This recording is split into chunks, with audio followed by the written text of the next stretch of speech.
Alô, comunidade do ICL Notícias, falamos ao vivo de São Paulo. Vocês observam aqui os nossos bastidores, a nossa sala de comando do programa que começa nesse momento. Aqui ao meu lado, o pessoal que põe o programa no ar, como a gente diz aqui, né? A Bianca, o Ricardo Gouveia. Nós estamos aqui destacando hoje esse embate, né? O Brasil no foco de um ataque da extrema-direita dos Estados Unidos. Boa noite para você que mora nesse país sob ataque da extrema-direita trumpista. Vários documentos que a gente vai mostrar ao longo do programa que foram divulgados por um deputado, é isso, nos Estados Unidos? Isso, a gente vai explicar quem é esse deputado, Jim Jordan, um grande apoiador do Donald Trump e um próprio golpista interno lá nos Estados Unidos. A gente separou alguns dos principais trechos desse relatório para entender o que eles estão tentando acusar e como eles mesmos acabam entregando informações que pesam contra eles próprios. É isso aí, nós vamos falar desse assunto com vários convidados, com a nossa turma aqui dentro do estúdio e vamos agora a outros destaques, na voz de Oliveira Júnior.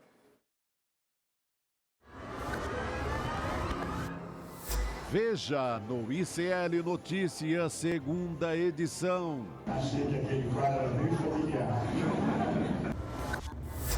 Extrema-direita americana entra de cabeça na política brasileira.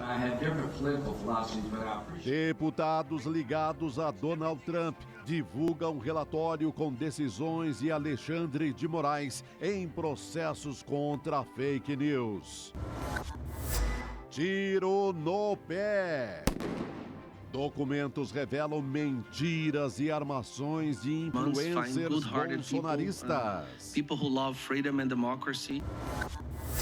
Siga o dinheiro. Mulher de delegado preso por envolvimento na morte de Marielle recebeu mais de 3 milhões de reais de construtoras no Rio de Janeiro. O ICL Notícias, segunda edição, está no ar.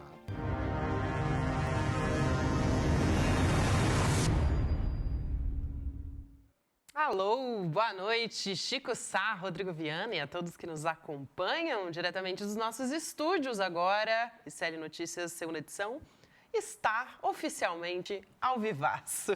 Que maravilha! Vamos nessa, então, falar das reações ao relatório dos deputados trumpistas, né, americanos, estadunidenses, que apontam censura do judiciário brasileiro, mas parece que o tiro saiu pela culatra, né, Chico? Ah, total. Sabe o que me pareceu, Gabriela, audiência, Rodrigo? Me pareceu a CPI, aquela sede pela CPI do 8 de janeiro, que os bolsonaristas pediam, quando começaram as revelações, o que mostrou?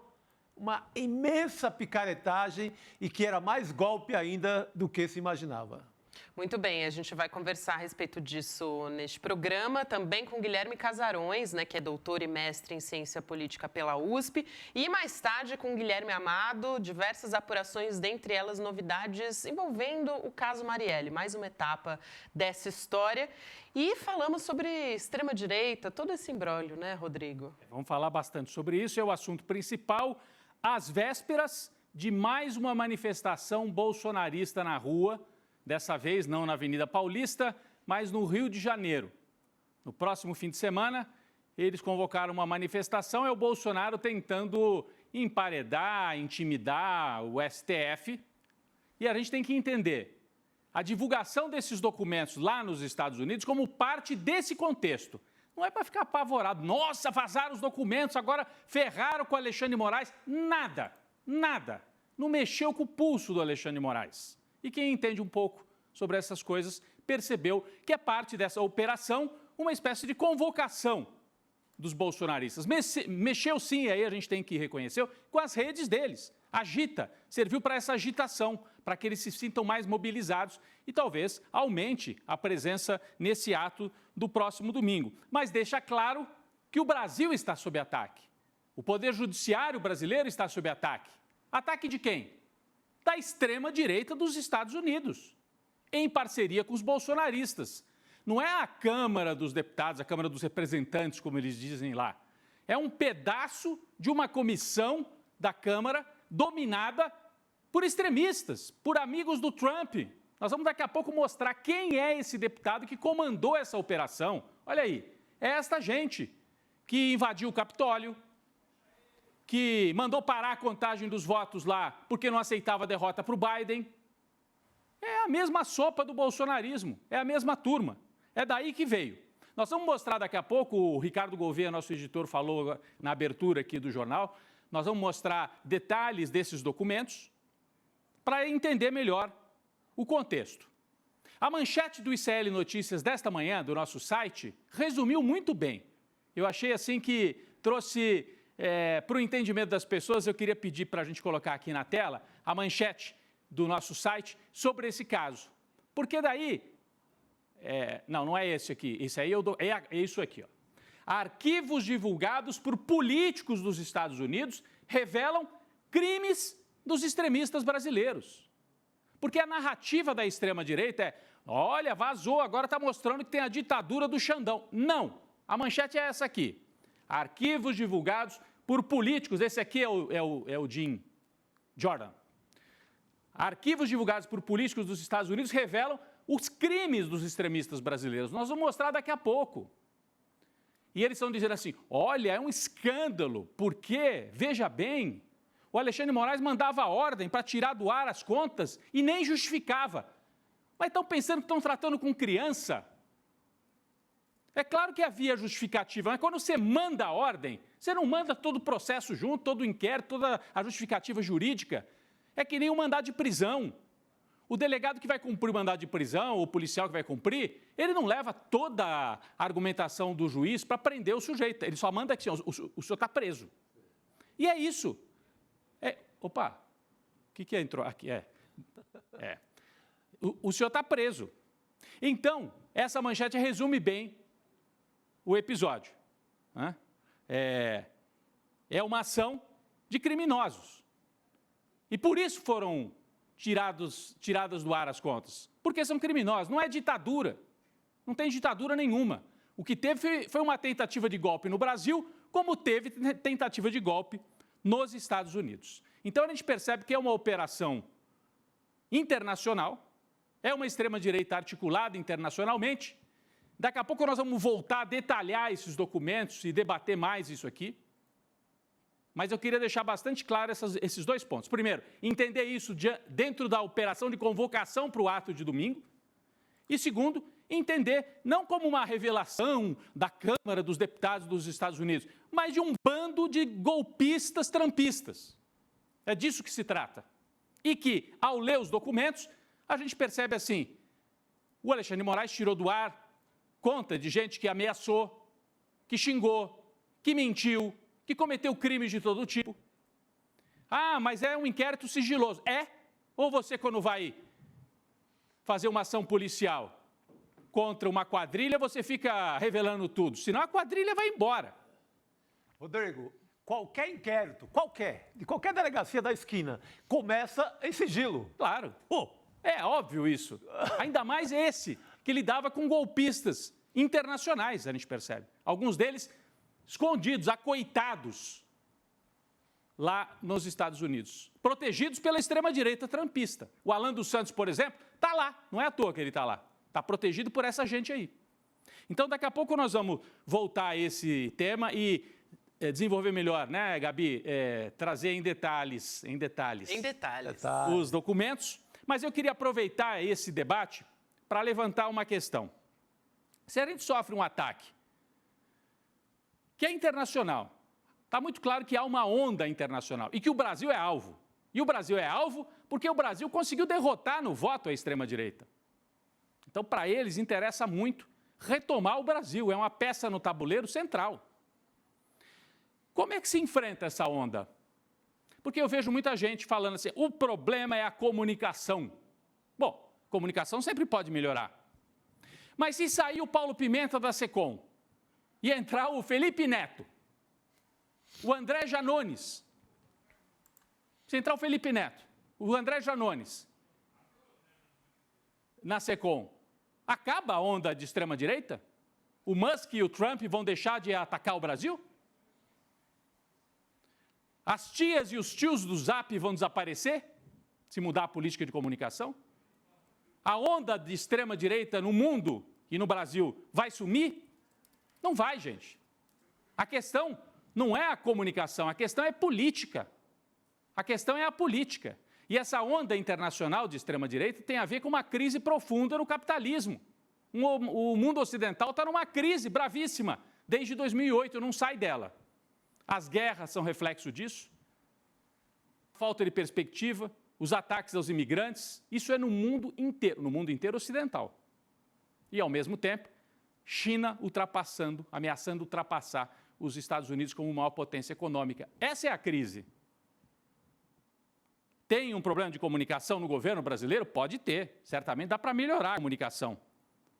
Mas eu acho que o problema central não é aí. Não vai sumir a onda fascista se trocar o ministro da SECOM. O Orbán da Hungria não vai deixar de ajudar o Bolsonaro se trocar o ministro da SECOM. O Milei na Argentina não vai deixar de existir se mudar a política de comunicação do Lula. O Chega em Portugal não vai deixar de existir. Nem o Vox na Espanha. É uma onda internacional. E o Brasil está no centro desse debate. Eu digo que a questão não é a comunicação, mas é a política. Aí alguns dizem assim, é porque a esquerda deixou de ser combativa, a esquerda deixou de se rebelar. E aí eu faço uma outra pergunta, aonde que no mundo, hoje, existe movimento de esquerda revolucionário? Não tem. Hoje, os setores que se consideram de esquerda ou democráticos estão tentando resistir e manter a democracia de pé. Essa parece ser a tarefa nesse momento. A grande tarefa, defender a democracia, barrar o fascismo. Então você está dizendo que não importa a comunicação, não importa ter um programa mais avançado. Bom, importa. A médio prazo eu espero que a gente possa ter um programa mais avançado. Mas voltando à comunicação, o Joe Biden, ganhou a eleição do Trump, ele não sabia nem o que era Twitter, o Joe Biden, ele ganhou a eleição. O Lula ganhou a eleição do gabinete do ódio, do Bolsonaro, depois de estar preso. E o Lula não ganhou porque ele virou um influencer, porque ele aprendeu a mexer com a internet. Não, ele ganhou pela liderança política acumulada, pela capacidade de estabelecer uma frente democrática. Então, tudo isso para dizer o seguinte, onde a gente está conseguindo conter o fascismo é com política, é na base da política, da construção política ampla. É assim que tem funcionado. É assim que tem funcionado aqui no Brasil. Vou repetir, a gente derrotou o movimento fascista articulado com o Trump. Vamos lembrar que o Eduardo Bolsonaro teve lá nos Estados Unidos na véspera da invasão do Capitólio. Eles são assim com o Trump, com o Netanyahu, com o Orbán. E o Lula ganhou, com os caras no poder, usando a polícia rodoviária para barrar as pessoas, despejando dinheiro na véspera da eleição, fazendo uma onda de notícia falsa. E ganhou. Ganhou na política. Pode sempre melhorar na comunicação, pode. Mas se não tiver essa capacidade ampla para fazer o enfrentamento, não resolve. Onde está ganhando? Aqui no Brasil, no México, o López Obrador, muito parecido com o Lula, o perfil dele, o presidente mexicano. Perfil amplo, de uma esquerda moderada e pragmática. Na Espanha, o Partido Socialista Operário Espanhol conseguiu se manter na política, também fazendo grandes acordos, amplitude. Né? É assim que está se conseguindo barrar, por enquanto, o fascismo. Mas a gente fica só resistindo e eles estão avançando. Por enquanto, é o que temos. E mesmo assim está difícil. E aí eu chego num exemplo assim, bem concreto disso que nós estamos falando aqui. Como importa a defesa da política e a defesa das instituições. A gente citou esse caso ontem aqui, Chico e Gabi. O Lewandowski foi convocado para ir à Câmara, pela bancada da bala, pelos bolsonaristas. E a gente ficou naquela, poxa, que saudade do Flávio Dino, né? Ia lá, tirava um sarro, fazia o embate, tinha aquela comunicação fácil. E, de fato, o Flávio Dino, os caras batiam de um lado, ele respondia com bom humor, com muita agilidade, sabia e sabe se comunicar muito bem. O Lewandowski é outro estilo. Mas não é que o Lewandowski, nesse outro estilo, também funcionou? Porque tem coerência política. O Lewandowski tem uma história, né, Chico, Gabi? Professor, um sujeito de posições de defesa dos direitos humanos, e ele foi lá e fez a defesa do que ele acredita. Ele não virou um influencer. Ele não foi lá lacrar, porque não funcionaria, não é o perfil dele. O Lewandowski, lacrador, Ia ser algo falso, né? Ele foi o Lewandowski institucional, o Lewandowski da política, e desmontou o ataque dos bolsonaristas. Nós dissemos isso ontem aqui, e eu fiquei satisfeito de ver que uma grande jornalista e analista, que eu sempre leio, a Maria Cristina Fernandes, escreve no jornal Valor Econômico, escreveu algo muito parecido com o que a gente falou aqui, na edição de hoje. Queria até trazer o destaque aqui da Maria Cristina Fernandes, a manchete e depois alguns pontos sobre essa maneira de enfrentar o bolsonarismo. O que ela escreveu? A receita da liturgia de Lewandowski para a crise entre os poderes. O ministro da Justiça domou a bancada da bala, um cavalo de batalha do bolsonarismo e uma massa de manobra do Lira. Ou seja, ela está dizendo, como é que você enfrenta esses caras que querem gritar, falar absurdos e tal? Você vai gritar de volta? Ou você pode ser institucional e, diante de cada grito, você responder com a razão de Estado. Foi o que o Lewandowski fez. Conseguiu. Se impôs, até pela história e pela capacidade e pela coerência. Alguns trechos do artigo da Maria Cristina Fernandes tratando exatamente disso. Ela estava falando como é que se contém essa massa de manobra bolsonarista que o Lira está jogando contra o governo para arrancar vantagens do governo. Aí ela diz, quem melhor mostrou como fazê-lo esta semana foi o ministro da Justiça. O Lira usa o bolsonarismo desde sempre. O Lewandowski domou em sua ida à Câmara, domou-o. Mostrou que a fatia mais belicosa do bolsonarismo, a bancada da bala, não precisa ir até o Lira se precisar negociar. Até uma sala ele ofereceu, ele desmontou, os caras começaram a gritar, ele falou, calma aí, vai lá no Ministério da Justiça, a gente conversa lá, tem uma sala lá para vocês, vocês tragam então a sua proposta, vamos ouvir. Vamos para o próximo trecho aqui. No dia seguinte, ao comentar sobre as 4 horas que durou o depoimento, o Lewandowski disse que a liturgia reduz a agressividade. Criticou a inflexibilidade em relação à oposição e defendeu a acomodação de algumas demandas, desde que o governo saiba do que ele não pode abrir mão. Então traçar uma linha no chão e falar, daqui eu não abro mão. O resto a gente conversa, usando o cargo, usando a política, usando o Estado. É o Estado que tem que defender a democracia. Nós elegemos um governo democrático para defender a democracia. E mais um trechinho aqui, só para completar. O último trecho aqui desse mesmo artigo. Dizendo que o Lewandowski está se impondo com esse jeito dentro do governo, apesar de um jeito que a gente acha morno, e da crise de Mossoró que ele teve que enfrentar com a fuga dos bandidos, né, que fugiram do presídio federal. No dia seguinte à ida de Lewandowski à Câmara, curiosamente, o ministro Alexandre de Moraes fez algo parecido. Foi até a Câmara. O Lira queria guerra, o Pacheco. O Alexandre de Moraes repetiu o gesto do Lewandowski. Liturgia, sentar na mesa, mostrar que é poder conversando com poder. Não é Nicolas Ferreira. Não é agitação que beira a brincadeira estudantil. Não, aqui é o Estado brasileiro.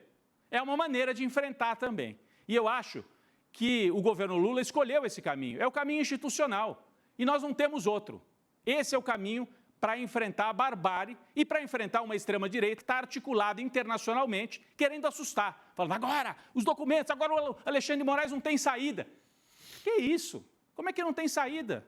Ele está usando a caneta, está usando o cargo. Um Estado democrático que não tem capacidade de se defender não deve nem existir. E nós temos instituições que estão dispostas a defender a democracia e a Constituição. A ditadura, coisa nenhuma. Quem queria implantar a ditadura eram os bolsonaristas. Não temos que ter medo desse debate e nem se assustar com um documento vazado por trampista. Esse é o resumo que eu queria trazer aqui na abertura, Gabi. Muito bem, garoto. Temos muito a falar aqui sobre essa história, né? Do relatório dos Estados Unidos envolvendo o ministro Alexandre de Moraes. O Supremo Tribunal Federal reagiu hoje já à divulgação dessas informações sigilosas da Justiça brasileira por deputados de extrema-direita estadunidenses. O Supremo, inclusive, explica que os ofícios que foram incluídos nesse relatório dos deputados não explicam as fundamentações, só pedem o cumprimento de decisões. Então, essa nota faz uma comparação para deixar claro como o relatório é incompleto. Abre aspas para esse trecho. É como se tivessem divulgado o mandado de prisão e não a decisão que fundamentou a prisão, ou o ofício para cumprimento do bloqueio de uma conta, e não a decisão que fundamentou o bloqueio, fecha aspas. E aí o presidente do STF, o ministro Luiz Roberto Barroso acrescentou que não vê problema nenhum na divulgação de documentos da Justiça brasileira e que esse relatório é um problema interno dos Estados Unidos. Inclusive, depois, né, a gente vai falar com o Guilherme Casarões a respeito disso, se é um problema interno, como é que ele está avaliando essa história. Diga lá. Perfeito, Gabriela. Acho que está esvaziado isso, né? Porque são ofícios, são pedidos do Alexandre de Moraes para o Twitter, tira isso, tira aquilo, esse perfil. Inclusive, tem a parte, o capítulo, que eles não falam, das contas do neonazismo, que está nesse pacote, junto com esse golpismo todo aí dos bolsonaristas. Eles não citam essa parte. São zilhões de pedidos do Alexandre de Moraes para o Twitter. Está no país democrático, tem que dar conta, tem que tirar. Claro. Então, pratica irregularidade, pratica crime, pode deixar? Não pode. Então, Foram pouquíssimos, né, Chico? O Demore até falou comparando isso com outros países. Comparando, por exemplo, com os Estados Unidos, que teve o Capitólio e tinha também pessoas divulgando uma série de fake news, crime na internet. Lá foi muito mais, milhares. Aqui a gente só teve... Milhares. O que prova tudo isso é que o Brasil é uma referência em combate à extrema-direita no mundo. Com 150 só pedidos. Exatamente. O Brasil se tornou uma força contra a extrema-direita no mundo inteiro, ganhou a eleição. Eleição difícil, com a Caixa Econômica com as portas abertas, escancarada, sabe? Aí não era nem para o tio Paulo, era para a nação inteira. Era para a nação inteira, era em troca de voto declarado. Então, você teve você citou o caso da Polícia Rodoviária Federal impedindo os nordestinos de votar. Então, foi um escândalo e, mesmo assim, a extrema-direita foi derrotada. O Brasil virou, né, uma referência internacional de força democrática. Por isso esse ataque todo. E também tem a intenção de esquentar o ato deles do domingo no Rio de Janeiro. É só isso. Tá lá, ninguém mexeu uma linha no inquérito do Xandão, tá lá no Supremo, direitinho, na gaveta, segue o jogo. Eu acho assim que eles colheram, acho que uma vitória. Não colheram uma vitória, vamos virar agora e provamos que o Alexandre de Moraes é um ditador. Nada. Eles colheram a vitória de agitação para a turma deles, para a manifestação. Inflamar a base. E eu acho que uma segunda vitória, fazer o Lira ter um argumento para botar na gaveta a regulamentação das redes sociais. Aí eu acho que é uma vitória do Twitter e do Elon Musk. Aí é o interesse dele até mais do que do bolsonarismo. Porque ele conseguiu. O Arthur Lira, tá bom, então se está toda essa confusão, agora não vamos regulamentar nessas bases que estavam propostas. O Lira já estava louco para fazer isso, aproveitou o embalo. Aproveitou, teve uma desculpa para fazer. Vamos trazer mais contexto dessa história? Por favor, Gabi. Porque o que aconteceu, né? Integrantes do Comitê de Assuntos Jurídicos da Câmara dos Estados Unidos publicaram esse relatório com decisões sigilosas do ministro Alexandre de Moraes. É sobre isso que a gente está falando aqui. Esse documento, que tem mais de 500 páginas, 541 páginas, revelam 88 decisões. A maioria delas são do ministro Alexandre de Moraes sobre o Twitter e a Meta. Então tá, logo de cara, esse relatório ele traz que houve censura do então presidente do Tribunal Superior Eleitoral contra o ex-presidente Jair Bolsonaro. Só que ele não menciona, isso é importante, o contexto do 8 de janeiro e também da tentativa de golpe de Estado aqui no Brasil. Tem até o trecho aqui do documento, que a gente vai colocar na tela, que diz o seguinte: mais notavelmente, o Tribunal Superior Eleitoral no Brasil censurou o ex-presidente Jair Messias Bolsonaro, um dos principais críticos de Moraes, nas semanas seguintes à eleição presidencial do Brasil em 2022. Esse é o trecho específico que eu estou falando. E aí, esse documento, ele aponta esses 150 pedidos de suspensão ou de remoção de contas e redes sociais. E aí são contas, gente, não é banal, né? São contas que envolvem notícias falsas e crimes também na internet, né?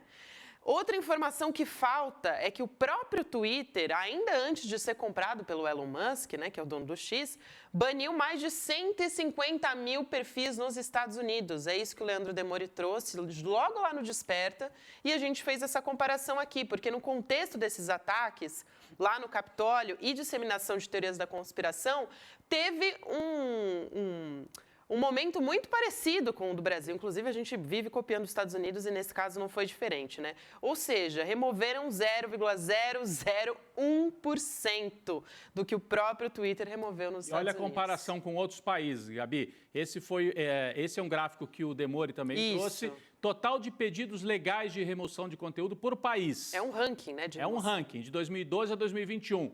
Quem que removeu mais? A ditadura de quem? Do Japão? Japão.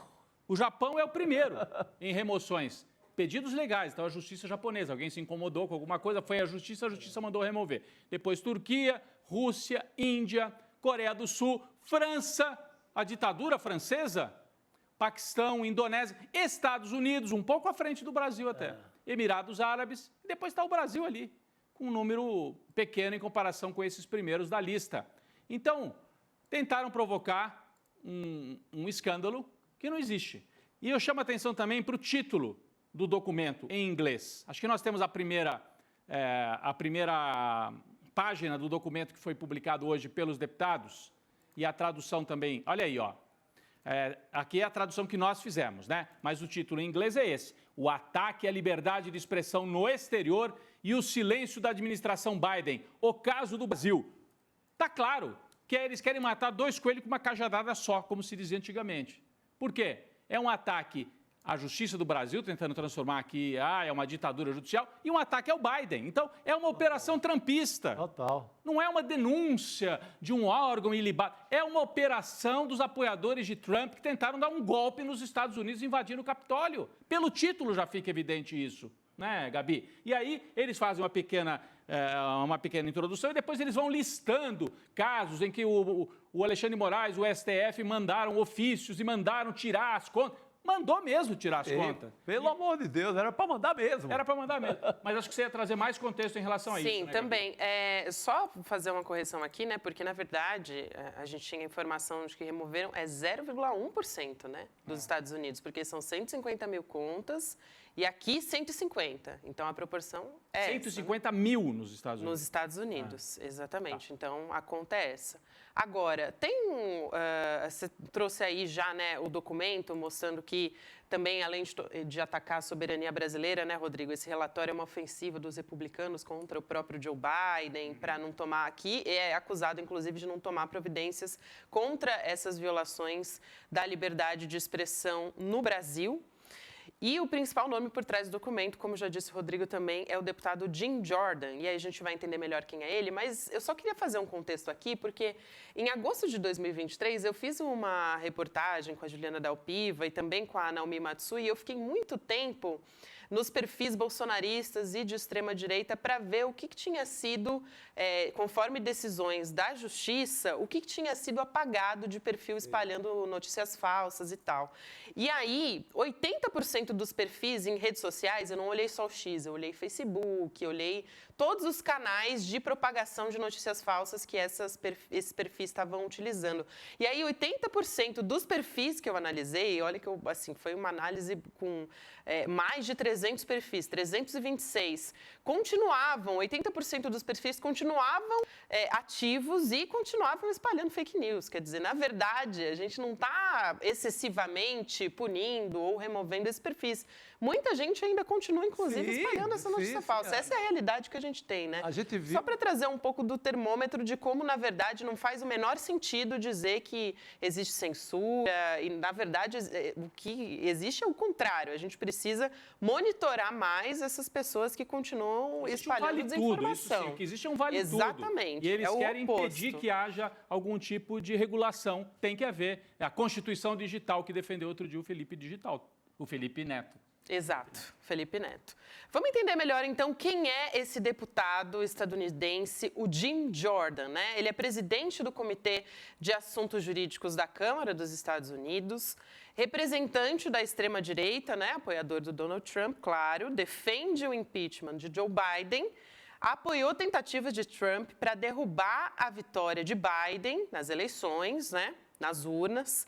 Falou com Trump por 10 minutos por telefone em 6 de janeiro de 2021, portanto, quando houve a invasão do Capitólio. A invasão do Capitólio. Ou seja, no dia mais quente ali para o Trump, esse cara foi um dos que o Trump conversou para articular, sei lá para quê, para pedir apoio naquele momento em que houve a invasão do Capitólio. Então, ele é um quadro da extrema-direita dos Estados Unidos. É um Gustavo Gaia, é um desses aqui que a gente tem muitos aqui no Brasil. Figueiredo, né?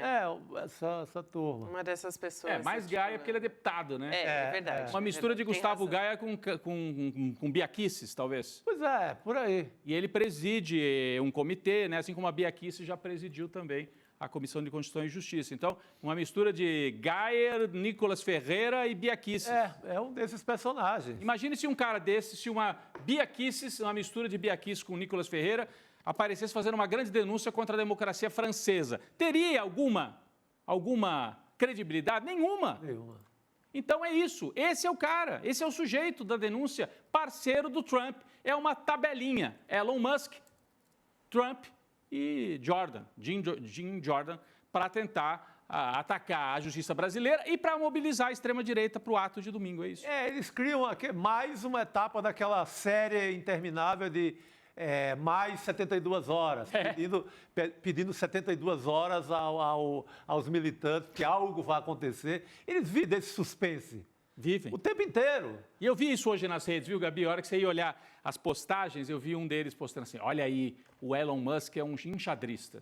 Ele falou que ele ia revelar. E ele revelou. Está revelada a ditadura, acabou pro Xandão. A última vez que usaram o termo enxadrista para descrever uma pessoa não deu muito certo. Então. Mas aí é isso. Eles estão achando que agora vai acontecer um fato extraordinário. O Xandão está desmascarado. Para quem? Onde? Aí veio o delírio. Não, o Congresso americano vai intervir no Brasil. Como? Eles estão delirando mais uma vez. É um delírio sem fim. Não tem pneu, vai de outra coisa. Vai de Jim Jordan. Eu lembro do Jim Jones, né? O Jim Jones é aquele que levou mais de 100 pessoas à morte. Ele tinha também fanáticos. Ele levou fanáticos à morte. É uma espécie de Jim Jones da política. Ele comandava os fanáticos que acreditavam que iam sei lá para onde. E tomaram veneno e morreram todos. Nos anos 80, né? Começo dos anos 80. Então é uma espécie de Jim Jones da política. Mas fanatizando os brasileiros, que já foram capazes de rezar para pneu, de acreditar que o Alexandre de Moraes ia ser preso.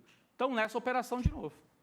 É muito boa essa lembrança. Inclusive, enquanto estavam aparecendo ali as imagens, né, a gente lembra de um passado tão recente do nosso país. Agora, a divulgação, como disse o Chico Sá aqui também, ele trouxe esse destaque, né, de que a divulgação desse relatório acabou sendo, de fato, um tiro no pé da extrema-direita, né? E você também, Rodrigo, porque esses documentos revelam justamente como os extremistas brasileiros agiam para disseminar mentiras, cometer crimes. Numa dessas menções, inclusive, a Alan dos Santos, o Alexandre de Moraes, o ministro, ressalta que teve o celular pessoal divulgado pelo blogueiro bolsonarista, né, que ainda fez uma ligação, inclusive, com ofensas a ele. Então, esse tipo de informação que a gente está trazendo aqui, né? Não era uma coisa banal. Aí a gente tem, inclusive, esse trecho do documento que eu gostaria de ler aqui também, que a gente está até grifado.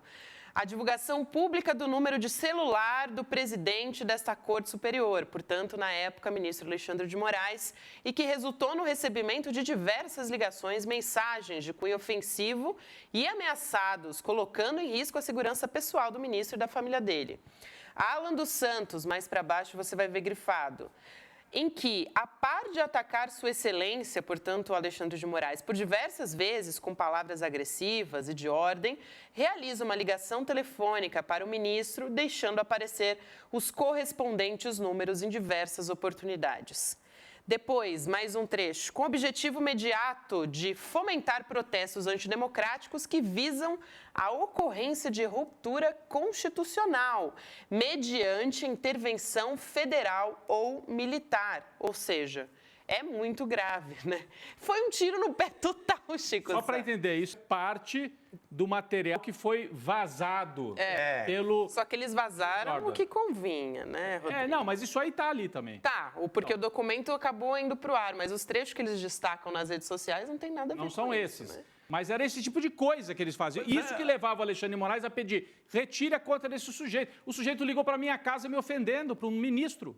Rodrigo, havia ameaças ao Alexandre de Moraes de degola. Sim.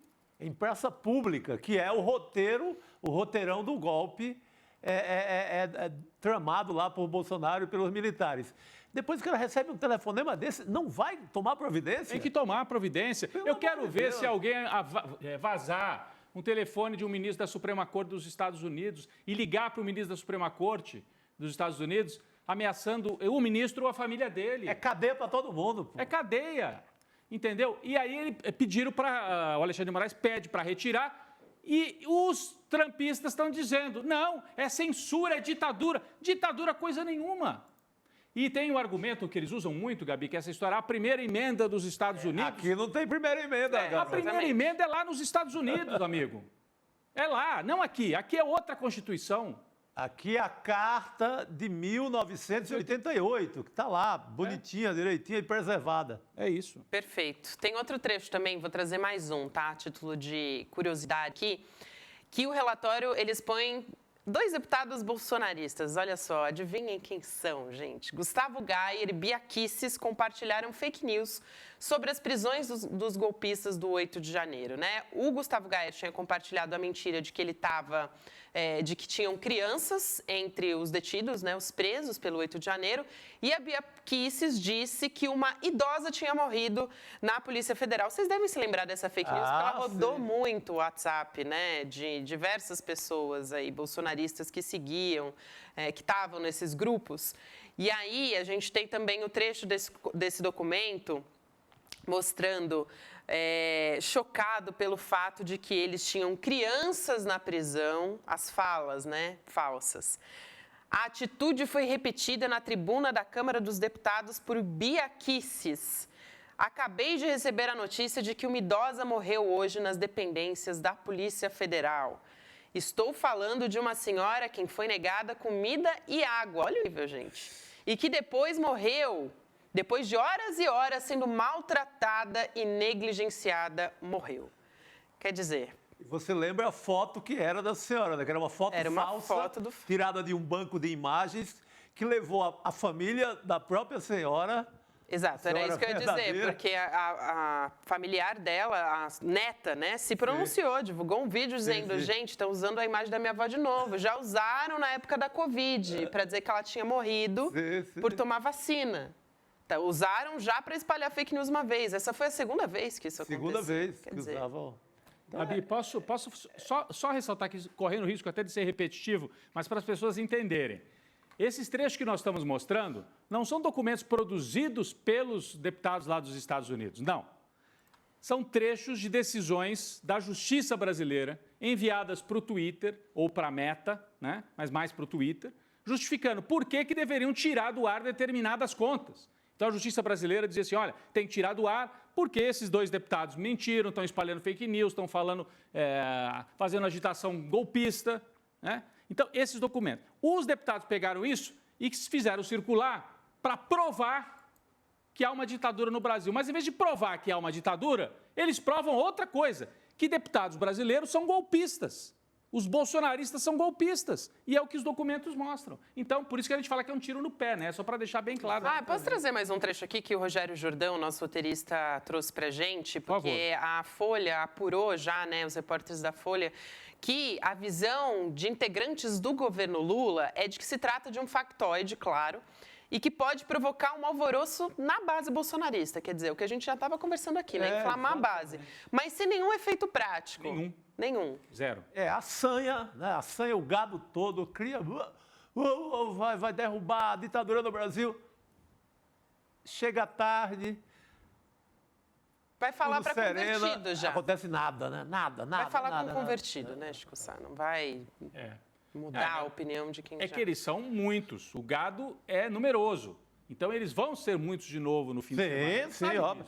Ainda mais no Rio, Copacabana, é base ali, é base da... A base militaresca ali do Rio de Janeiro, né? Muitos militares da reserva. Agora, há também o risco que volta, que é o do Bolsonaro cometer um desafio, que é a cara dele, e acabar enfrentando uma cadeia antes do rito normal do inquérito do Xandão. Né? Não dá para descartar essa possibilidade. Incontinência verbal. E a gente já sabe que ele tem. Incontinência autoritária, né, que é a cara dele.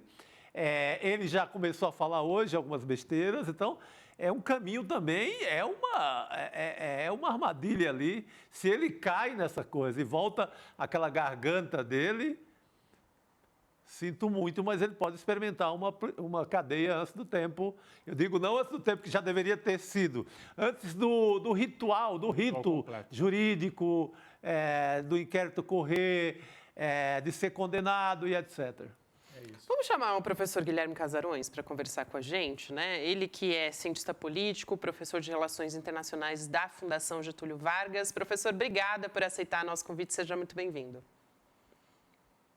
Imagina, gente, é sempre um prazer estar com vocês, Gabi, Chico, Rodrigo. Boa noite. Nessa, então, a gente vai continuar falando dessa história, né, do relatório dos deputados estadunidenses. E a gente chegou a falar aqui muitas vezes sobre esse parlamentar, o Jim Jordan, né, que é um grande articulador desse relatório. Eu queria, professor, ouvir do senhor primeiro o que a extrema-direita dos Estados Unidos, de que forma ela ganha com essa investida, né? Como que para eles isso é vantajoso? Porque, de fato, para os bolsonaristas aqui, né, enfim, para o movimento da extrema-direita aqui no Brasil, parece que fica mais claro o que eles querem, que é inflamar a base. Mas para os Estados Unidos, para esses parlamentares, como é que isso é vantajoso? Bom, há eleições nacionais para acontecer em novembro aqui nos Estados Unidos. Eu estou aqui, inclusive, nesse momento e, assim, muito do que se discute hoje, principalmente do lado trumpista da história, é como vender uma ideia do Trump, não só pelo que ele fez como presidente, mas também pela perseguição que ele supostamente estaria sofrendo, né, diante, sobretudo, da investida dos judiciários estaduais contra ele. O Trump enfrenta hoje dezenas de processos judiciais ao redor do país. Lembrando que aqui, como a justiça é local, é estadualizada, então ele tem que prestar contas, ele tem que participar de tribunais e de julgamentos em vários lugares do país, e isso tem consumido muito tempo dele, que ele já deveria estar dedicando efetivamente à campanha, né? O pessoal até brinca aqui que nas segundas, quartas e sextas ele está fazendo campanha e nas terças e quintas ele está, né, em algum tribunal aí dando depoimento ou participando de alguma querela do judiciário. Então é muito conveniente para os republicanos, sobretudo em véspera de eleição, pintar o Trump como se ele fosse um grande perseguido das instituições políticas norte-americanas, do governo Biden e do poder judiciário. E isso é exatamente o que eles têm buscado usar no caso brasileiro para ilustrar o caso americano. Se a gente lê o relatório que foi divulgado pelo Comitê, né, de Liberdades Individuais, eu não lembro exatamente o nome do comitê do Congresso americano, em que eles produziram esse relatório que veio à luz no dia de ontem. O relatório, ele fala das preocupações com o Brasil, inclusive comete muitos erros factuais, confundindo poder judiciário e poder executivo, várias vezes até de maneira deliberada, isso é feito ao longo do relatório. Mas mais do que isso, o que tem no texto de fato os eventos no Brasil, a maneira como o judiciário vem tentando silenciar os opositores do presidente Lula, sobretudo aqueles identificados com Bolsonaro, serve de alerta para os Estados Unidos, porque aqui também está acontecendo alguma coisa parecida feita pelo governo Biden. Então, usar o Brasil como plataforma para poder comparar e gerar um pânico na população de que existe um político muito popular sendo perseguido, essa é a intenção da extrema-direita norte-americana. E claro que isso é uma via de mão dupla e há ganhos dos dois lados, porque aqui eles conseguem vender essa ideia de perseguição usando o exemplo do Brasil, ou distorcendo, claro, o exemplo do Brasil para mostrar que existe ali uma grande ameaça vinda, né, das instituições políticas democráticas. E no caso do Brasil também ganham, né? O bolsonarismo ganha muito porque isso reforça a narrativa no Brasil de que o Bolsonaro está sendo perseguido, de que o Alexandre de Moraes é o grande inimigo da democracia brasileira. No vídeo de convocação que o ex-presidente Bolsonaro fez para chamar, né, os seus seguidores para a manifestação de Copacabana, agora do fim de semana, ele inclusive falou que a manifestação ela vai servir para desmentir a maior fake news, que é a história lá da minuta do golpe, e para lutar pela democracia brasileira, ou seja, a maneira como eles vêm banalizando a expressão democracia também é muito conveniente, mas ela mostra que há uma narrativa sendo construída que faz parte dessa estratégia casada da extrema-direita dos Estados Unidos e do Brasil. Agora, professor Casarões, aproveitando até a sua presença aí nos Estados Unidos, né, mas também o seu conhecimento sobre esse assunto, houve algum impacto, assim, teve alguma repercussão, seja na imprensa, seja nas redes sociais, pelo que o senhor conseguiu sentir aí nos Estados Unidos, porque aqui no Brasil houve uma certa borbulha, né? Assim, não muda nada do ponto de vista judicial, mas muda politicamente, ajuda a convocar. E nos Estados Unidos, né? Esse deputado Jim Jordan é um personagem importante, esse é o primeiro ponto. E segundo, se isso foi noticiado, se ganhou algum tipo de repercussão ou é algo que está assim nas notas de rodapé? Rodrigo, eu vi uma notícia a respeito desse tema em particular, do relatório que eles julgaram sobre a situação brasileira na Fox News. Ah, na Fox News. Foi o único lugar onde eu vi isso aparecer. Lembrando que a Fox News é tradicionalmente o canal de direita dos Estados Unidos e que rumou para a extrema-direita na mesma esteira do Trump. Ou seja, era um canal conservador, um canal que defendia certos valores conservadores de alas mais à direita do Partido Republicano, mas desde que o Trump virou presidente, a Fox News virou a grande câmara de eco, né, o grande amplificador do trumpismo. E o Jim Jordan, ele apareceu dando uma entrevista recente em que ele fala mal de imigrante. É uma entrevista relativamente longa e, no final, ele faz um comentário sobre o Brasil à luz do que ele tinha lá descoberto nesse relatório. Parece que o Brasil, aliás, é um grande desconhecido para os Estados Unidos, eles não têm muita noção. Justamente esses erros factuais num relatório oficial de um comitê do Congresso americano, em que não se sabe a diferença entre STF e Poder Executivo. Isso é uma bizarrice, que parte em compreensão de como funciona a política no Brasil, mas parte também é uma vontade deliberada de pintar tudo como se fosse uma grande ameaça comunista ou globalista, atingindo os políticos conservadores. O Jim Jordan, em particular, não é exatamente uma figura expressiva. Ele é um ex-técnico lá do estado de Ohio, técnico esportivo, é um sujeito que embarcou no trumpismo e se elegeu no trumpismo lá em 2020, e desde então vem renovando o seu mandato pelo estado de Ohio.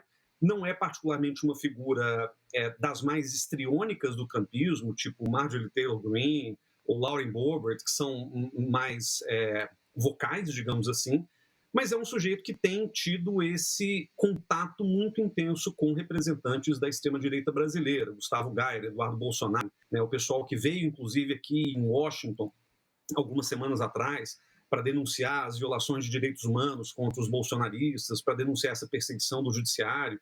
Então, é um sujeito que tem feito essa ponte junto a outros deputados republicanos e trumpistas, e isso mostra, na realidade, como que há uma coordenação cada vez mais articulada entre a extrema-direita brasileira e americana. Até um tempo atrás, a gente achava que era só imitação, né? A gente achava que o Brasil simplesmente copiava o que se fazia nos Estados Unidos. Mas hoje a gente percebe muito claramente que se trata de uma articulação cada vez mais consolidada e muito perigosa, obviamente. Chico. Não, isso chega, não é mais aquela cópia barata, né, que o Bolsonaro fazia o tempo inteiro. Agora vai uma comissão do Brasil com dinheiro público e arma um circo, né, professor? Acaba produzindo um evento porque eu creio que esse documento de hoje, ele também é resultado daquele encontro, daquelas idas da Comissão Brasileira tentando contato com o Congresso americano. Eu acho que está dentro desse contexto. E tem outro ponto, professor, que eu gostaria de comentar contigo, essa confusão que eles tentam fazer como se a primeira emenda valesse no Brasil. Isso é importante. Como se a mesma legislação, a mesma regra americana fosse a regra do Brasil. Isso é uma confusão assim que você tem visto a cada vez que a extrema-direita do Brasil se encontra com a extrema-direita norte-americana. A verdade, Chico, é que a sociedade brasileira não sabe lidar com essas diferenças fundamentais nem só de arcabouço jurídico, são diferenças de cultura política. O Brasil vem de uma sociedade profundamente desigual, escravocrata, em que certos discursos não podem ser tolerados, por razões óbvias, né? Você não pode ser racista abertamente, e isso é crime. Então, o que a Carta de 88 buscou fazer, e o que o nosso ordenamento jurídico já há muito tempo busca fazer, é justamente coibir tipos específicos de discurso que possam causar danos coletivos muito grandes. Então, tem esse negócio de, pode ser nazista no Brasil e desde que você só fale, desde que você não faça nada, não mate ninguém, tudo bem. Então, eu acho que é importante fazer essa distinção, e eu até escrevi sobre isso um tempo atrás, antes dessas confusões todas acontecerem, quando o governo Bolsonaro estava acabando. Eu publiquei um artigo até longo e tal, em que eu digo isso, o problema dos chamados libertários brasileiros, dessa turma do mercado financeiro, dessa turma que adora falar de liberdade e que depois foi, né, também espraiando para outros campos, é que eles acham, eles batem continência para a Constituição dos outros, né? Eles estão tentando criar uma ideia completamente equivocada de que no Brasil valem as regras norte-americanas. Qual é o problema? O problema é que enquanto a gente está falando de modelos judiciais ou jurídicos, constitucionais diferentes, seria uma discussão. A partir do momento em que a gente entra com as redes sociais, que é uma plataforma que ela não está dentro exatamente dos territórios nacionais, ela é transnacional por excelência, as redes sociais elas estimulam esse tipo de percepção. Porque, bom, se um americano pode falar o que ele quiser no Twitter, agora X, ou no Facebook, ou em qualquer outra plataforma, por que a gente também não pode fazer a mesma coisa? Por que a justiça de lá não pune por certos crimes ou delitos de ódio ou crimes de opinião, enquanto a justiça brasileira pune? E aí, o papel do Elon Musk também é muito importante, que a gente viu aparecer de maneira muito clara ao longo dessas últimas semanas, nessa briga dele, pessoal, com Alexandre de Moraes. Porque o Musk é um defensor da liberdade incondicional. Isso é filosófico dele, ele diz que ele é um libertário também, mas ele, na verdade, quer impor uma forma de se pensar a liberdade de expressão e de se exercer essa liberdade de expressão que beneficia, a rigor, o modelo de negócio dele e que nada tem a ver com a justiça brasileira, nada tem a ver com a nossa cultura política e a nossa tradição histórica. De modo que a participação do Musk em toda essa confusão, ela contribui ainda mais para piorar a discussão e para ajudar nessa polarização. Porque vejam o seguinte, a extrema-direita, ela se organiza por vários temas, né? Você tem o tema do ultranacionalismo, você tem o tema da religião ou de um certo fundamentalismo religioso, e você tem o tema da liberdade. De todos esses temas em torno dos quais a extrema-direita gira, o da liberdade é o mais geral, é o que pega todo mundo.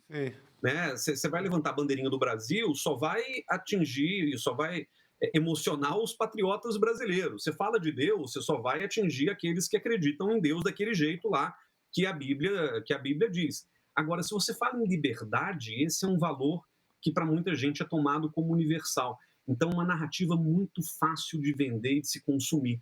Isso que tem tornado o bolsonarismo, tem inclinado de alguma maneira o bolsonarismo para essa questão da liberdade. É curioso, Chico, porque se a gente pega o discurso bolsonarista original, lá de 18, quando ele se elegeu, era Deus, pátria e família. A partir ali de meados de 2020, quando a Covid começou a atacar e quando o debate passou a ser as pessoas têm que usar máscara de maneira obrigatória, as pessoas têm que fazer distanciamento social de maneira obrigatória, as pessoas têm que fechar o seu comércio de maneira obrigatória, aí é que a liberdade entrou como um pilar do discurso bolsonarista. Mas, de novo, não é para defender liberdade de ir e vir, não é para defender liberdade das pessoas de fazerem o bem ou de fazerem qualquer coisa que possa contribuir para a sociedade. É liberdade de contaminar os outros, é liberdade de mentir, é liberdade de ofender, é liberdade de agredir. Exato. Defender essa liberdade de expressão é moleza, né? Porque aí é basicamente, no fim, defender a impunidade. E é isso que eles querem, e infelizmente é a isso que Elon Musk, mesmo sem saber, porque ele me parece uma pessoa muito inteligente para muita coisa, mas muito sem noção para várias outras, parece que é isso que ele está comprando no fim, né? Essa possibilidade da liberdade com impunidade, sem a menor responsabilidade. E o Twitter, infelizmente, virou essa plataforma, acho que todo mundo aqui está no Twitter, que está cada vez mais com essa cara. É uma forma também, professor, a gente falava um pouco mais cedo que essa ação do Elon Musk é uma forma também de derrubar a regulação das redes sociais, que estava às portas de ser votado, o projeto do Orlando Silva pronto, e Exato. O Elon Musk, com esse agito, conseguiu jogar esse projeto fora. E a gente tem, inclusive, os bolsonaristas falando sobre isso agora de novo, né, Gabi? O Eduardo Bolsonaro, por exemplo, faturando em cima disso. Exato. O Eduardo Bolsonaro, ele compartilhou essa foto do documento lá nas redes dele, né? E aí ele escreveu o seguinte: se as redes sociais fossem regulamentadas, jamais veríamos o rei nu como estamos vendo, né? E aí ele estava se referindo, claro, ao Alexandre de Moraes. E também, em outra publicação, ele disse que o jogo está apenas começando e tudo mais. Agora, Professor, eu queria te ouvir sobre a dificuldade, justamente, de colocar esse tema em pauta novamente na regulamentação, agora que a gente teve, então, esse retrocesso no projeto que era do Orlando Silva, que era o único que a gente tinha que estava um pouco mais encaminhado. A gente está tendo eleições, inclusive municipais, se aproximando sem nenhum tipo de projeto encaminhado nesse sentido. Então, vem aí, né, um risco em relação a isso e a gente não tem nem um vislumbre de que isso vai acontecer tão cedo, né? Gabi, virou lugar comum entre cientistas políticos, jornalistas, de dizer essa é a pior legislatura do Congresso que a gente já teve. Mas é importante frisar, esta é a pior. Assim, a gente achou que as outras fossem ruins, mas esta é a pior legislatura do Congresso, não só em termos da composição, mas em termos também da dinâmica da coisa. Né? Comandado pelo Arthur Lira, a maneira como as coisas são resolvidas ali no Congresso, tornam a vida do governo federal muito difícil. Então, hoje eu acho muito pouco provável que a gente tenha clima político e potencial ali de fazer uma concertação no legislativo para aprovar qualquer tipo de regulação das redes sociais, o que é uma tragédia dupla, porque, por um lado, você deixa o ambiente virtual completamente desguarnecido, o que é ruim para a democracia em todos os sentidos, já que a gente está falando de um espaço onde as pessoas têm cada vez mais se engajado para mentir, para difamar, para distorcer a própria democracia. Esse é um problema. E o outro problema é que você ainda mais sobrecarrega o judiciário, porque no fim é o seguinte, se você não tem uma regulamentação dada pelo legislativo, transformada em lei, você obriga o judiciário a responder casuisticamente cada vez que há uma ameaça à democracia ou a qualquer coisa, ao sistema judiciário, vinda do espaço digital. E aí isso só serve para corroborar a narrativa dos bolsonaristas, segundo a qual existe uma tirania do judiciário querendo impor censura a priori, aquela coisa toda, o que é bobagem, mas, de novo, encaixa muito bem na narrativa que tem sido promovida por aí. Qual que é a grande questão agora? Como que o Alexandre de Moraes e o STF vão tornar essas decisões mais expeditas, mais transparentes, mais razoáveis para a compreensão do público em geral, para poder, inclusive, desmontar essa narrativa. E eu não consigo ver muita saída para isso, porque o Alexandre de Moraes, aparentemente, ele não está retrocedendo, ele não está recuando, ele está dobrando a aposta. Cada vez que ele é provocado, ele vai lá, como ele fez agora semana retrasada, incluiu o Elon Musk no inquérito das fake news. Então, ele está ajudando também a colocar mais lenha nessa fogueira de um tema que é bastante sensível, de um tema que é urgente, mas de um tema para o qual, infelizmente, não há consenso possível nesse momento do Brasil. E o governo federal, nesse caso, é a parte mais fraca, porque não é uma legislação que parta do governo federal. É claro que ele pode contribuir para a discussão, para a conformação e tal, mas ela não parte do presidente Lula e do governo Lula. Ela tem que nascer do Congresso, e se o Congresso não entrega, é o judiciário que vai ficar sobrecarregado. E, de novo, isso só reforça esse ciclo bizarro que a gente está vivendo, em que hoje o judiciário brasileiro está sob ataque de vários campos, né? Do Elon Musk, de um lado, da extrema-direita europeia, né? Portugal, Espanha, né? No dia lá da briga do Musk com o Xandão, o Eduardo Bolsonaro replicou falas do André Ventura, do Santiago Abascal, dessa turma da extrema-direita europeia, e dos Estados Unidos. E, para concluir, eu digo o seguinte, assim, o meu temor mais profundo é que, se o Trump vencer as eleições nos Estados Unidos, né, isso pode acarretar num outro tipo de pressão. A gente até aqui estava discutindo que não vai ter efeito prático nenhum essa lenga-lenga que está acontecendo, essa manifestação do fim de semana. De fato, por hora não vai ter efeito prático nenhum. Mas se o Trump for presidente norte-americano, com aqueles deputados republicanos que a gente tem, né, no Congresso americano fazendo esse tipo de barulho, não é impensável que o Trump tente forçar a mão para virar a mesa do judiciário brasileiro, coagir, colocar qualquer tipo de empecilho e tal. E eu acho que o objetivo, pelo menos o objetivo de mais curto prazo do bolsonarismo, é virar a mesa do TSE e garantir que o Bolsonaro seja elegível de novo para 2026. Sim. E aí, meus amigos, eu acho que é um risco muito grande que a gente corre, porque com a ajudinha dos Estados Unidos, se é verdade, por um lado, que os americanos ajudaram a não ter golpe em 22, porque coagiram os militares brasileiros a não embarcarem na maluquice do Bolsonaro, eu acho que um governo norte-americano disposto ao intervencionismo golpista clássico da extrema-direita pode colocar o sistema democrático brasileiro sob muita pressão. Temos que Sem dúvida continuar. alguma, concordo contigo. Temos um que continuar risco, vigilantes. Inicialmente uma anistia e, no segundo momento, tornar Bolsonaro de novo elegível. Se o Trump ganhar, né? No cenário Trump. Né? E aí fazer usar o poder do Estado norte-americano contra as autoridades, por exemplo. Eles fazem isso com os russos, fazem isso com outros países, decretar, enfim, bloqueio, por exemplo. Não pode viajar para os Estados Unidos, bloquear. Enfim, podem armar todo tipo de ação contra autoridades do Brasil, né? É grave. isso. Quero agradecer ao professor Guilherme Casarões, que é cientista político, professor de Relações Internacionais da Fundação Getúlio Vargas. Muito obrigada, professor. Sempre um prazer te receber. Até mais. Gente, prazer é todo meu. Boa semana para vocês. Obrigado. Boa noite, Você também, querido. professor. A gente continua por aqui. Ô, Gabi, só antes Diga. do Guilherme Amado, a gente não tem a história do Elon Musk? Podemos trazer aqui também, Porque com certeza. o Porque a Elon- gente estava justamente falando disso, né, Rodrigo? Exatamente. O Elon Musk dobrou a aposta, né? Mais uma vez foi para cima do Alexandre. Porque o Alexandre Moraes ontem fez uma brincadeira. A Dizendo gente que era éramos feliz. felizes e não, a gente Éramos não sabia, felizes né? e não sabíamos no começo do século, porque não tinha rede social. Isso. Né? Aí o Elon Musk foi para cima, né? Ele pegou o bilionário, né? Ele usou uma máxima da luta de classes para criticar o ministro do Supremo Tribunal Federal. Isso que é realmente incrível. Luta de classe com Elon Musk?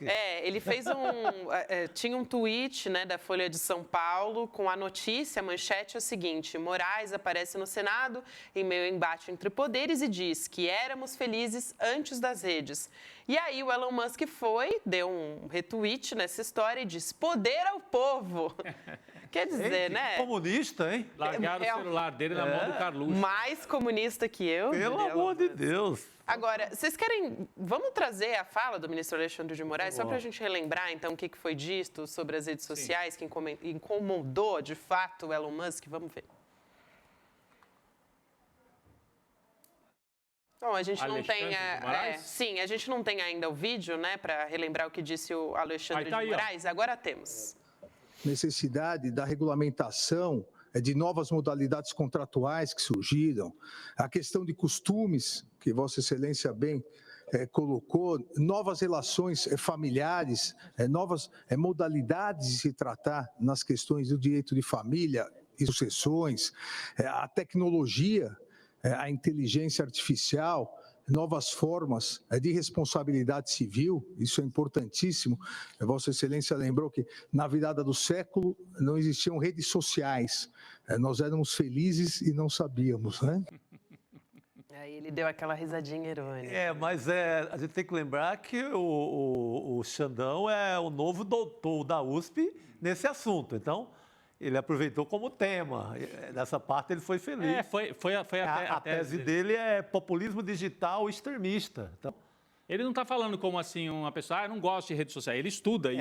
ele estuda, ele se debruçou sobre a parada. Quando ele toma qualquer decisão, é resultado de estudo, não é assim como o bolsonarismo pensa. Tanto que está à frente do inquérito das milícias digitais, né? Exatamente.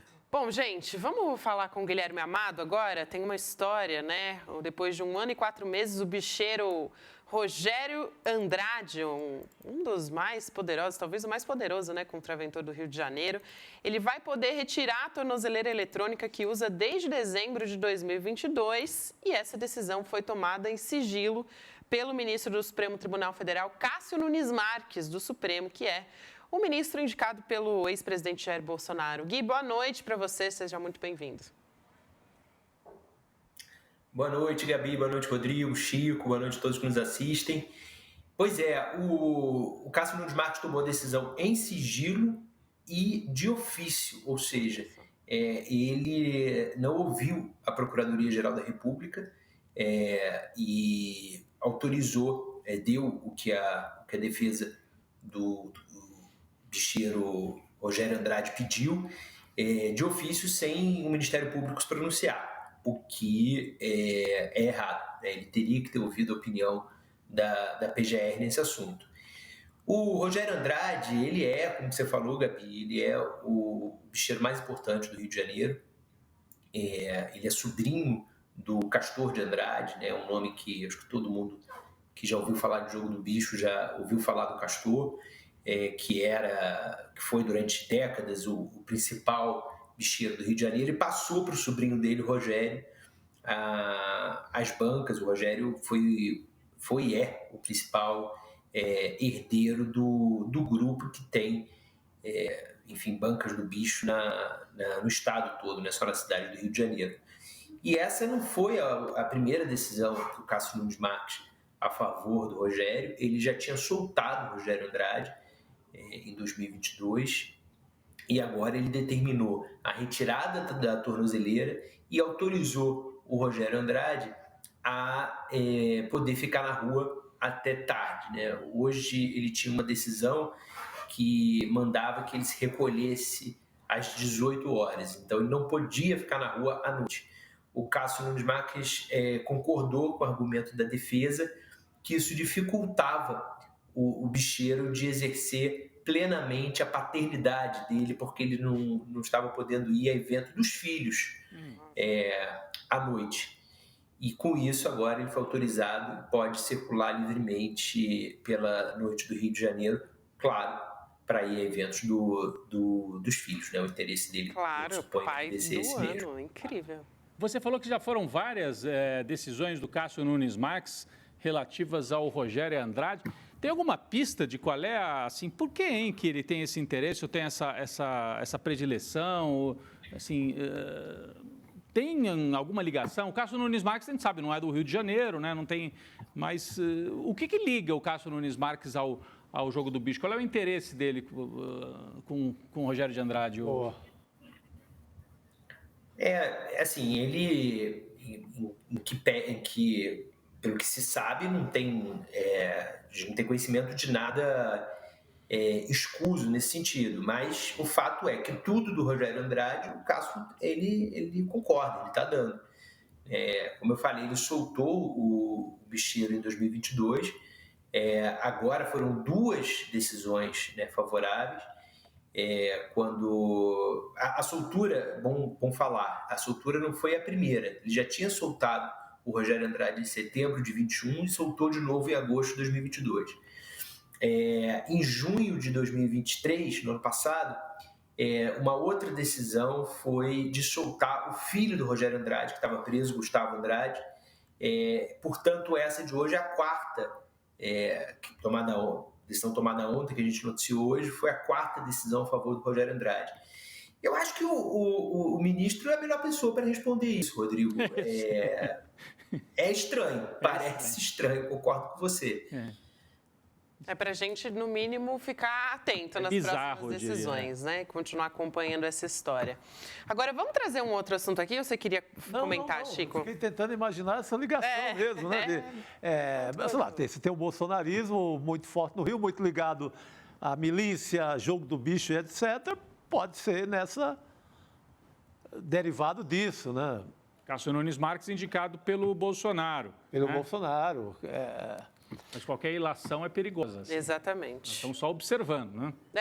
Levantando aqui a pulga atrás da orelha. Bom, vamos falar de um outro assunto aqui, mais uma pista nas investigações do assassinato da vereadora Marielle Franco e do motorista dela, o Anderson Gomes. Essa história é a seguinte: empresas controladas pela gestora de ativos, a Brookfield, principalmente construtoras, inclusive, transferiram mais de 3 milhões de reais para as contas de uma empresa da advogada Érica Andrade Araújo. Quem é a Érica Andrade Araújo? Mulher do delegado Rivaldo Barbosa de Araújo Júnior, que é acusado no envolvimento do assassinato da vereadora. Ou seja, o Rivaldo, ele foi preso, você deve se lembrar, a gente falou muito desse caso agora em março, ele foi preso junto com o Chiquinho e o Domingos Brazão. E aí, segundo a Polícia Federal, essas transferências eram um meio para dissimular pagamentos destinados ao Rivaldo, né, ao delegado. E essa informação é da Folha de São Paulo, né, da reportagem da Folha. Agora, construtoras, só para a gente pegar, né, a ideia, assim, porque realmente é um pouco complexo. Construtoras transferindo dinheiro para um delegado, né, o delegado Rivaldo Barbosa, que está preso, acusado ali de ter envolvimento do assassinato, né, de acobertar o assassinato da Marielle também. Qual que é o sentido disso tudo, Gui? Você que está acompanhando esse caso também, qual é... Parece que a gente puxa o fio e está saindo realmente um novelo do caso Marielle agora, né? Gabi, essa informação, ela consta no relatório do COAF, passado para a Polícia Federal, das contas da Érica e do Rivaldo. A Érica não foi presa, mas ela foi alvo de busca e apreensão e teve os sigilos quebrados. Tem uma coincidência que essa empresa de consultoria em segurança que ela e o marido tinham, ela explode de faturamento quando o Rivaldo se torna secretário, se torna primeiro chefe da divisão de homicídios e depois secretário de segurança. Isso já na manifestação quando a Polícia Federal pediu a busca e apreensão, o Alexandre de Moraes autorizou, isso já constava, né, essa coincidência temporal. E o que a PF desconfia, segundo essa reportagem do Pedro Canário na Folha de São Paulo, é que isso mascare pagamentos, isso era uma forma de mascarar pagamentos indevidos feitos por essas construtoras, os 4 controladas pela Brookfield, ao Rivaldo. As construtoras disseram que não, que eram pagamentos referentes a consultorias em segurança prestadas por ele. O que é muito doido primeiro que é completamente indevido você ter um secretário de segurança ou um delegado, seja de qual delegacia for, tendo uma consultoria em segurança. Assim, é absurdo, porque é claro que não vai dar certo, né? Seria equivalente a contratar o Fernando Haddad para ser economista de um banco. Assim, é óbvio que é absurdo, né? Ou a gente aqui, como jornalista, a gente ser assessor de imprensa de uma empresa. Não cabe, claro que não cabe. Só isso já é completamente indevido. Mas é uma prática que no Rio de Janeiro e em vários lugares do país se tornou corriqueiro. O atual chefe de Polícia Civil do Rio, eu mostrei isso numa reportagem acho que em janeiro, tem um monte de consultoria com familiares, tem 2 ou 3 consultorias. E a gente publicou isso, ele não diz o que ele faz nas consultorias, e tudo bem, ninguém questionou, o Ministério Público ficou calado. É aquela coisa, a gente vê esse tipo de coisa e a sensação que eu tenho é ver o Rio de Janeiro no meio de uma areia movediça. E não tem nada, não tem ninguém, nenhuma instituição, não tem Ministério Público, não tem oposição, não tem ninguém capaz de chegar lá e puxar e tentar tirar o Rio de Janeiro dessa situação. Inclusive, o Domingos Brazão, né, que está preso, ele apresentou um recurso para o Supremo Tribunal Federal questionando a competência do Supremo, né, da Corte, nas investigações dos homicídios, né, da Marielle e do Anderson também. O Domingos Brazão diz que, na época da morte da Marielle, o irmão dele, que é o Chiquinho Brazão, né, o deputado federal Chiquinho Brazão, era vereador do Rio de Janeiro e que não fazia jus, portanto, ao chamado o foro, né, a prerrogativa de foro ou foro privilegiado. Ou seja, ele quer levar a parada toda lá para o quintal dele no Rio de Janeiro. Sim, porque aí fica mais fácil, né? Fica mais fácil. É isso, né, Gui, basicamente. Porque, para quem não entende, né, o foro privilegiado é isso, né? Porque aí ele vai poder ser julgado no quintal de casa, onde ele pode... Exatamente, só que ele esquece que ele, como deputado, estava atrapalhando as investigações, segurou a coisa toda até quase agora. Tanto que o julgamento foi ali também muito apertado no Congresso. Quer comentar essa história também, Gui? Tem o que trouxe para o STF, né, esse caso todo, foi o Chiquinho Brazão. Quando eles querem, ele argumenta a questão do foro, é exatamente isso que você falou, Gabi, é levar para o Rio. E vários deles estão com essa estratégia.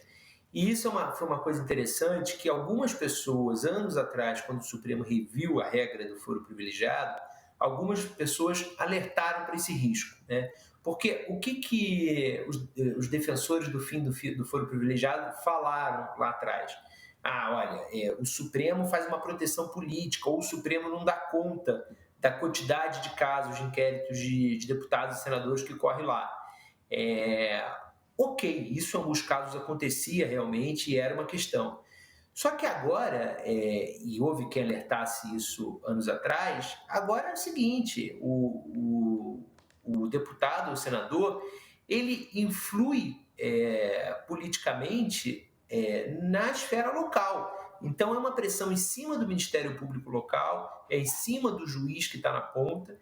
E, claro, imagina, se o Supremo é permeável à pressão política, imagina o promotor de um Estado que o Ministério Público é completamente... Estou falando hipoteticamente, não estou me referindo a nenhum Estado em específico, mas é uma realidade de quase todos, né, que o Ministério Público é super submisso ao governador ou à pressão política. Aí é que o inquérito não corre mesmo.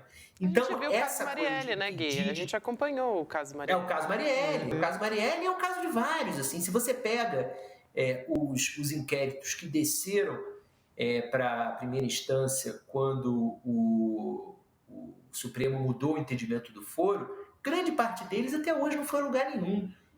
Porque aí, na esfera local, a pressão é muito mais fácil, é muito mais fácil para um deputado poderoso, para um senador poderoso, pressionar o Ministério Público, pressionar um juiz, agir de uma maneira que a investigação não chegue a lugar nenhum.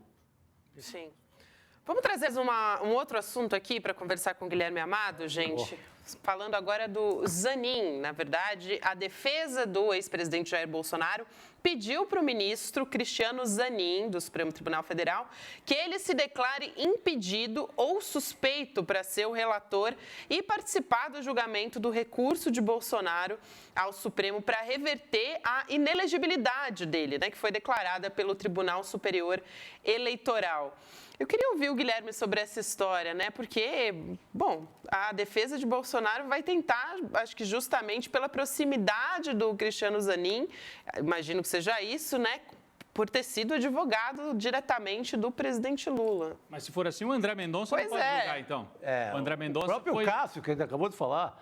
O Cássio ainda veio foi indicado pelo Bolsonaro, mas vem do judiciário e tal, né? Tem uma história do judiciário. Tem uma história. O André Mendonça foi advogado-geral do governo Bolsonaro. Então, o Zanin não pode, o André Mendonça Dá para usar 2 pesos e 2 medidas ali, né? Mas eu queria ouvir o Guilherme Amado sobre isso. Não, é completamente descabido esse pedido, né? Não faz o menor sentido. Porque se você for por essa régua, aí você também não pode o Flávio Dino, porque o Flávio Dino foi ministro do Lula, né? E aí cada um você vai poder encontrar um óbice ali. Então também não pode o Toffoli, que foi lá atrás advogado do PT. Né? Mas aí também não pode o Gilmar Mendes, que hoje tem uma relação boa com o governo. Mas aí também não pode a Carmen Lúcia, que foi indicada pelo Lula, entendeu? Não faz o menor sentido. É marola, né? É tentar criar fato dentro do inquérito. Muito provavelmente vai ser negado. O Cristiano Zanin vai, muito provavelmente, participar, sim, do julgamento do Bolsonaro. E assim, Guilherme, a sua expectativa, a gente comentava agora há pouco sobre essa agitação feita pelo Elon Musk, agora em parceria com deputados trumpistas lá nos Estados Unidos, serviu como uma agitação, além de uma tentativa de intimidação, mas acho que no Supremo não vai ter grande efeito, mas de agitação para a manifestação de domingo do Rio de Janeiro. A gente falou de vários temas aqui do Rio de Janeiro e domingo a manifestação bolsonarista em Copacabana, né? Alguma expectativa, alguma leitura política que a gente possa fazer disso? Porque a gente viu lá na Paulista, muita gente, 200 mil pessoas e tal, não mexeu propriamente no andamento dos processos. Mas o Bolsonaro mostrou que está forte, que está vivo. Isso a gente já sabia, mas ele mostrou isso na rua, né? Você tem alguma expectativa em relação a esse ato do domingo, pensando assim na leitura, no quadro político mais geral do país? Rodrigo, eu acho que é zero impacto jurídico, não vai mudar nada na situação jurídica do Bolsonaro, mas é muito importante para a extrema-direita mostrar força, né? Considerando as eleições de 2024, e vai ser mais um evento, dentre vários que certamente vão ocorrer, daqui até 2026 para manter essa turma unida. Não à toa, você vai ter muito político querendo estar ao lado do Bolsonaro, político que é candidato esse ano, político que quer ser candidato em 26, como o Ronaldo Caiado, pessoas querendo figurar ao lado do Bolsonaro, porque é isso, o Bolsonaro é inelegível, mas ele ainda é para esse segmento, um tremendo cabo eleitoral, né?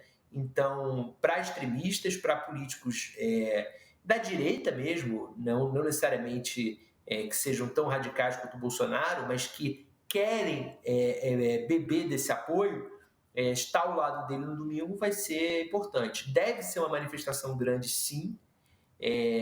De novo, força política demonstrada mais uma vez, mas segunda-feira os inquéritos do Bolsonaro continuam do mesmo jeito. A menos que, é bom lembrar, que ele saia do script que ele seguiu na Paulista e desbanque para ataques ao Supremo, para provocações, o que parece que não será o caso. Mas se isso acontecer, aí pode ter alguma coisa diferente e ruim para ele, né? Eu acho que tem o movimento da máquina eleitoral dele, né, Chico? Além de mostrar força, a máquina eleitoral. O Rio de Janeiro ele tem uma eleição difícil pela frente, né? Ele precisa botar tudo. Ele tem o Ramagem lá, o delegado, o candidatíssimo, né? Que está precisando, que não tem feito articulações interessantes, que está com uma candidatura meio... E teve em frente ao Eduardo Paes, que tem que estar no cargo, tem força, né? Ele vai tentar fazer esse jogo. Mas eu acho que a segunda-feira acorda-se, está lá o inquérito intocável, segue o jogo, o mesmo risco de prisão que tem até agora e por aí vai. Acho que a leitura do Bolsonaro, Gabi, é como força, ter um resultado bom na eleição municipal, né? Acúmulo de força para a hora que chegar para a hora que vier o julgamento no Supremo Tribunal Federal, os ministros pensarem, bom, vamos prender esse sujeito que venceu a eleição municipal aqui, acolá, fazer o mapa, né? Olhando o mapa eleitoral e tem força para 2026 e tentar, no limite, reverter a inelegibilidade, que é o mais difícil. Né? É isso aí. Guilherme Amado, muito obrigada por hoje, querido. A gente se vê em breve. Um abraço. Obrigado.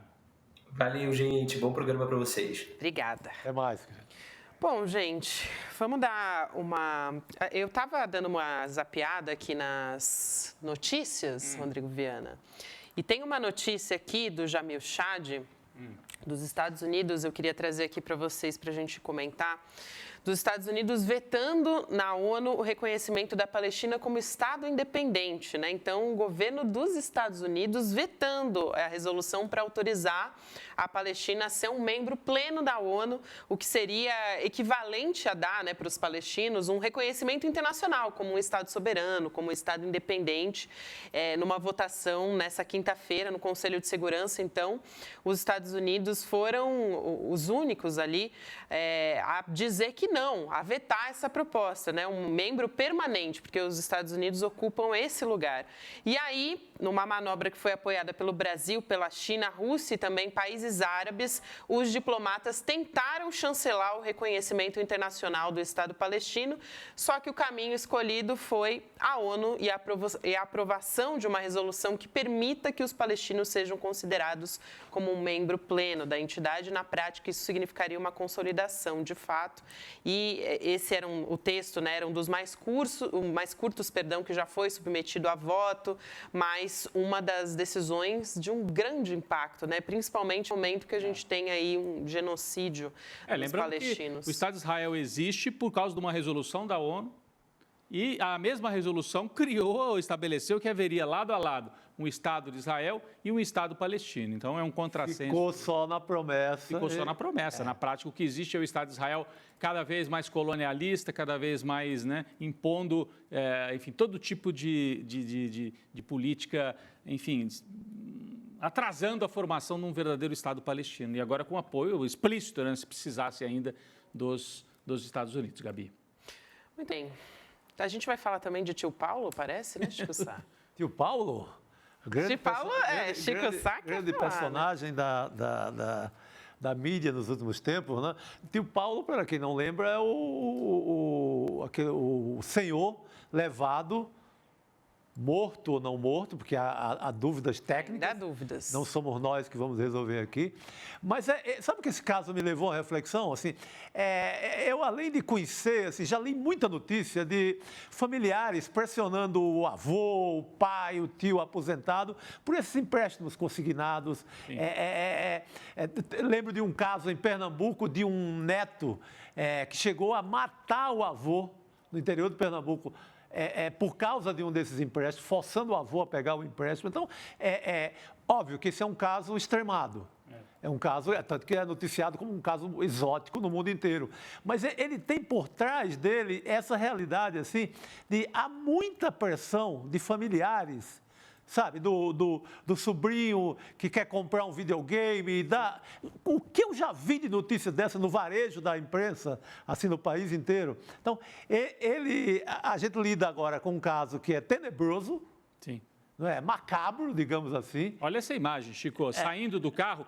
O motorista do carro disse que quando fez o transporte ele estava vivo ainda, percebeu que ele estava vivo. Exato. Então, ele morreu entre sair do carro e chegar até o momento de assinar ali na mesa, né, para onde foi levado para assinar o pedido de empréstimo no banco. O motorista garante que dentro do carro ele estava vivo. No momento em que ele é retirado e colocado aí na cadeira de roda no estacionamento do banco, pelo que parece, né, ele estava vivo. Mas é isso, em muitas famílias, né, o tio, o avô, é a única renda. É a única renda e há uma pressão absurda, sabe, uma pressão familiar em cima desses que detêm a renda de uma aposentadoria. Então, esse é um caso extremado, mas tem um assunto, tem uma pauta aí para se discutir dessa pressão familiar que é gigante. E virou um assunto assim que está em todos os lugares. Olha lá o Rolê ICL ali, ó. No Rolê ICL isso foi muito falado, virou meme, virou debate, virou esse debate que nós estamos fazendo aqui. Está presa, né, a sobrinha?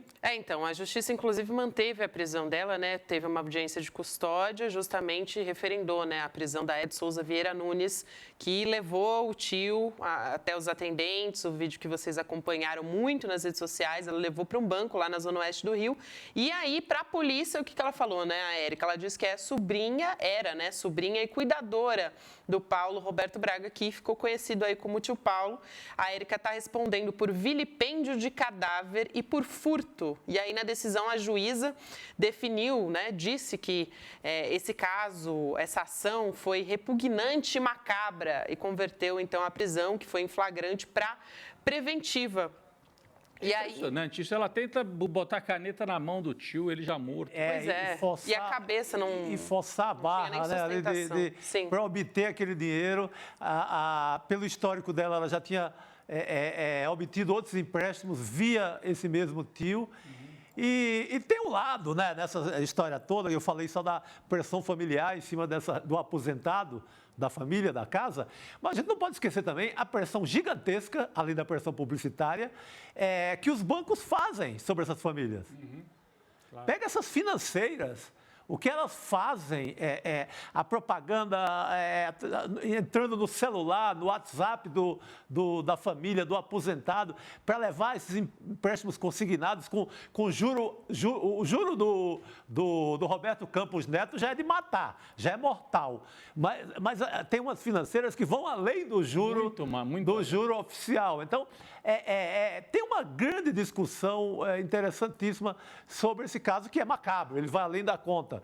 Ele entra para um folclore absurdo. Pois é, e até a juíza fala isso, né? Ela fala, não se trata só de definir o momento que ele morreu, né? Qual foi a hora da morte, porque a gente estava aqui falando disso. Ela fala, foi a situação vexatória a que esse homem foi submetido, né? Quer dizer, esse vídeo rodou rede social, é um idoso, foi exposto, realmente... Até o Porchat está sendo criticado. Vocês viram que o Porchat, num programa da Globo, ele foi fazer, porque isso aí virou um monte de gente produzindo vídeo, fingindo que está com um tio e tal, com uma pessoa. E o Porchat fez, o Fábio Porchat, né? No programa da TV Globo. Olha lá, pegou uma pessoa da plateia, eu acho que era um programa no Encontro, não é isso? De manhã. E aí colocou ali, fingiu que uma pessoa da plateia era o tio Paulo e tal, fez uma brincadeira e o pessoal nas redes foi para cima do foi bastante do criticado, Porchat, né? foi criticar. Mas isso vão criticar o Porchat, porque o que tem de vídeo está rodando o Brasil. O país inteiro explorou isso, né? Vários programas, sobrou só pro cara, porque... É o humor em cima do chamado Mundo Cão. Antigamente era o Mundo Cão, o Mundo Cão. Totalmente Mundo Cão. Mas a história é realmente chocante, né? Agora, gente, vamos falar nesse minuto final aqui, fazer um convite, na verdade, para quem está nos acompanhando. Opa! Né? A gente falou bastante da extrema-direita nos Estados Unidos, na edição de hoje, e fica um convite para uma conversa com quem entende tudo de um combate ao imperialismo americano, né? A Leda Guevara, filha do Che Guevara, deu uma entrevista exclusiva para o ICL. Esse é um evento inédito aqui no Brasil e ela vai compartilhar com a nossa comunidade do ICL essa jornada do pai dela, revelar os fatos sobre a vida dele, da vida política, enfim. A aula que vai ser aberta, né? Vai ser Até a Vitória Sempre, Che por Aleida Guevara, no dia 21 de abril, que vai ser um domingo, às 8 horas da noite. E para você poder acompanhar, assistir e garantir a sua vaga, você tem que se inscrever, mesmo sendo gratuita, mesmo sendo aberta. icln2.com.br, faz a sua inscrição, que vale a pena, vai ser muito bom. Participa, convida os amigos, convida todo mundo. Vamos nessa então, né? Véspera de sexta-feira, meu querido Chico já Sá. me preparando aqui. Pra Jurubeba, né, Chico Sá? É, isso aí. Vamos dar um abraço pro Chico Pinheiro? Vamos mandar um abraço pra ele. Falei longamente com ele pelo telefone essa semana, acho que a Gabi também, né? Também conversei com ele. Chico Sá também comentou. Olha, tá no jogo, atuante, pensando nos projetos futuros. No que ele vai bolar aqui pro ICL. O cara tá na moita, vem com tudo. O pessoal aqui no chat sempre manda mensagem. E o Chico? Cadê o Chico Pinheiro? Gente, ele está preparando um projeto bombástico, né? É isso que ele está fazendo. Mais um beijo pro Chico Pinheiro. Um beijo pro nosso querido Chico Pinheiro. Amanhã a gente faz uma homenagem para ele, do jeito que ele gosta. Amanhã a gente repete o bordão do homem. Deixa com amanhã é o dia preferido da semana dele. Então fica o nosso beijo pro nosso querido e amado Chico Pinheiro. E para você também que nos acompanhou até agora, né? Amanhã a gente está de volta a partir das 7 horas da manhã com Desperta. Leandro Demore te espera. Até amanhã. Olá, estou aqui para falar de um homem que acreditava no mundo igualitário e justo. Percorrendo a América Latina, foi buscar um sentido para a sua vida. Com amigos, ele partiu do México para fazer uma revolução em Cuba. Ele acreditava na igualdade social e resolveu lutar por isso. O seu nome, Che Guevara, comandante Che Guevara. A sua sede por mudança, a sua entrega à causa revolucionária foi tão grande que ele se tornou um símbolo mundial de luta por justiça e solidariedade. Mas há coisas dele que você não sabe, situações e lembranças que não estão nos livros. Para que não reste dúvidas sobre Che Guevara, sobre sua luta, sobre tudo que ele representa, é que nós estamos aqui. Domingo, dia 21 de abril, às 8 da noite, você vai conhecer Aleida Guevara, filha do comandante, uma médica argentino-cubana. Aleida Guevara vai conversar com Eduardo Moreira, que vai contar muito da sua história com o pai. Você não pode perder essa conversa. Não fique de fora. Garanta a sua vaga. Guevara, hasta la vitória sempre.